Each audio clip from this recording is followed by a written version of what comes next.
दोस्तों आज मैं आपसे एक ऐसी शक्ति के बारे में बात करने वाला हूँ जो बिना शोर किए असर करती है, जो बिना बहस किए जीत जाती है, जो बिना चिल्लाए सम्मान दिलाती है, और वह शक्ति है खामोशी। हाँ, चुप रहना कमजोरी नहीं है, असली खेल तो यहीं से पलटना शुरू होता है। अक्सर लोग सोचते हैं कि जो ज्यादा बोलता है वही समझदार होता है, जो हर बात का जवाब देता है वही मजबूत होता है, लेकिन सच इसके बिल्कुल उल्टा है। जो इंसान हर बात पर प्रतिक्रिया देता है वह धीरे धीरे अपनी कीमत कम कर देता है, और जो हर जगह बोलता है उसकी बातों का असर खत्म हो जाता है। दोस्तों, कम बोलने वाला इंसान रहस्यमय लगता है, लोग उसकी हर बात को ध्यान से सुनते हैं। जब आप कम बोलते हैं तो आपकी बातों की कीमत बढ़ जाती है। खामोशी जिज्ञासा पैदा करती है, और जहाँ जिज्ञासा होती है वहाँ सम्मान अपने आप पैदा होता है। जो हर बात पर तुरंत प्रतिक्रिया देता है उसका नियंत्रण दूसरों के हाथ में होता है, लेकिन जो चुप रहकर स्थिति को समझता है उसका नियंत्रण खुद उसके हाथ में होता है। दोस्तों, मान लीजिए कोई आपको उकसाता है, आपको गुस्सा दिलाने की कोशिश करता है। अगर आप तुरंत जवाब दे देते हैं तो आप उसे वही दे रहे हैं जो वह चाहता है, प्रतिक्रिया। लेकिन अगर आप शांत रहते हैं तो सामने वाला असहज हो जाता है, क्योंकि अनदेखा किया जाना सबसे बड़ा मनोवैज्ञानिक जवाब होता है। खामोशी एक अदृश्य सीमा रेखा है, यह लोगों को संकेत देती है कि आप हर बात पर झुकने या टूटने वाले इंसान नहीं। दोस्तों, शक्तिशाली लोग ज्यादा नहीं बोलते, वे वही बोलते हैं जो जरूरी होता है। उनकी आवाज ऊंची नहीं होती, लेकिन उनके शब्द गहरे होते हैं। जब आप कम बोलते हैं तो आपका हर शब्द वजनदार बन जाता है, और वजनदार शब्दों को लोग नजरअंदाज नहीं कर पाते। याद रखिए, जो व्यक्ति आपको गुस्सा दिला देता है वह आपको नियंत्रण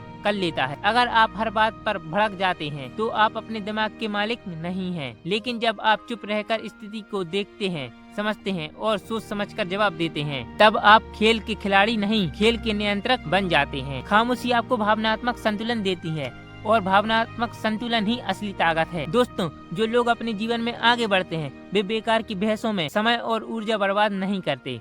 वे कम बोलते हैं, ज्यादा काम करते हैं, और परिणाम से जवाब देते हैं। दुनिया शोर से प्रभावित होती है, लेकिन इतिहास परिणाम से सम्मान देता है। दोस्तों, अगर लोग आपको हल्के में लेते हैं, आपको गंभीरता से नहीं लेते, तो आज से एक आदत डालिए। हर बात पर बोलना बंद कीजिए, हर बात पर प्रतिक्रिया देना बंद कीजिए। चुप रहना सीखिए, देखना सीखिए, सही समय पर सही शब्द का उपयोग करना सीखिए। याद रखिए, शेर जंगल में रोज यह घोषणा नहीं करता कि वह शेर है, उसकी खामोशी ही उसकी पहचान होती है। इसलिए कभी कभी जीतने के लिए बोलना नहीं, चुप रहना पड़ता है, क्योंकि चुप रहो यहीं से खेल पलटता है। दोस्तों, अगर वीडियो अच्छी लगी हो तो प्लीज लाइक शेयर करना ना भूलें।